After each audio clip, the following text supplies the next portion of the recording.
살아가면서 당연하다고 생각했던 저의 양심적인 가치에 대한 생각을 하게 되었습니다. 세상에 타협하려 하고 기대려 하는 저를 발견했고 그것이 너무 무섭고 놀랍고 두렵습니다. 예전에는 절대로 그럴 수 없다고 생각했던 일들을 이제는 너무 쉽게 그럴 수도 있지 하고 생각하는 제 모습이 자다가도 벌떡 일어날 정도로 고통스러웠습니다. 저는 저의 순수성을 끝까지 지키고 싶습니다. 그런데 제가 소중히 생각하는 가치들을 아무렇지 않게 내던져버리는 주위 사람들의 모습에 저까지 그 가치들을 무시하게 되는 것 같습니다. 류재현 감독님께 묻고 싶어요. 저 이렇게 살아도 될까요? 라고 저 말고 네, 그래서 이렇게 하셨어요. 네, 저는 네. 이 부분에 대해서 정확하게 얘기하고 싶은 것이 제가 대학생들을 많이 만납니다. 그 대학생들의 몇 가지를 충고를 해주는 것 중에 하나가 비교하지 말라는 거예요. 근데 지금 이렇게 질문을 한 분은 너무 남을 의식을 해요. 여러분, 비교해서 이길 수 있는 사람 한 사람도 없습니다. 왜? 꼭 비교에 가서는 나보다 나은 사람하고만 비교를 해요. 왜 그러죠? 그런데 저는 이런 얘기를 합니다. 비교를 하려면 세상에서 절대 극복할 수 없는 거는 엄마, 친구의 딸내미나 아들내미 절대 못 이깁니다. 진짜 절대 못 이기죠. 그런데 차라리 비교하려면 10년, 20년, 30년을 비교해봐라. 엄마, 친구, 딸내미의 초봉이 4,500이었어요. 그럼 10년 뒤에는요?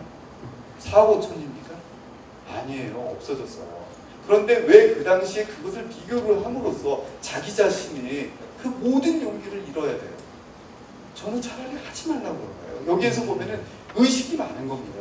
생각이 많은 겁니다. 근데 차라리 하지 마세요. 그리고 자기가 움직이는 것들이 가장 진솔하다고 생각을 하면 그렇게 사세요. 그러면 되시요. 그러니까 너무나 많은 것들을 똑똑한 사람들이 절대로 성공할 수 없어요. 왜? 이미 세상은 벌써 시작부터 끝까지 다 정해져 있어요. 재미없잖아요. 저는 그럴 때 떠오르는 영화가 있습니다.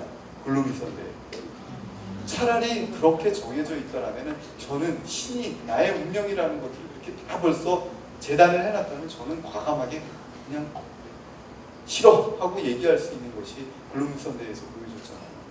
근데 이제 여기서는 사회생활 하게 되면 그런 경우가 되게 많은 것 같아요. 자기가 지키고 있던 가치가 있는데 사회생활 또는 상사가 요구하거나 또는 사회에서 요청하기 때문에 자신의 가치를 꺾어야 되는 경우들이 있는 것 같아요. 그렇죠? 네, 제가 제일 힘들었던 게 술 먹는 겁니다. 저는 술을 못 하는데 왜 이렇게 사회한테 술자리가 많습니까? 그래서 저는 타협을 했죠. 안주로. 열심히 먹습니다. 되게 싫어하실 텐데. 그러니까 빨리 정리가 되더라고요. 네. 그런데 이런 것도 있습니다. 가끔은 술자리는 안 빠지거든요. 그리고 열심히 먹습니다. 그런데 나중에 보면 다들 인사불성이 되면 계산은 제가 합니다. 가끔은 그런 좋은 긍정적인 효과도 있더라고요. 근데 또 이렇게 얘기도 해요. 저는 일요일 같은 남자다. 월화수목 뭐 금금금이 아니라 월화수목금토에서 저를 만나면은 차를 마시는 그 시간이 되는 그런 거에서 당신한테도 좋지 않냐고 해서 많은 사람을 차를 마시게끔 만드는 그런 효과도 사실은 주는데, 사실은 그 상황이 됐을 때 한다 안 한다 이것이 아니라 또 다른 대안은 없나라는 것을 생각해 보라는 거죠. 그러면은 그 사람은 저를 그거를 인정을 해주더라는 거예요.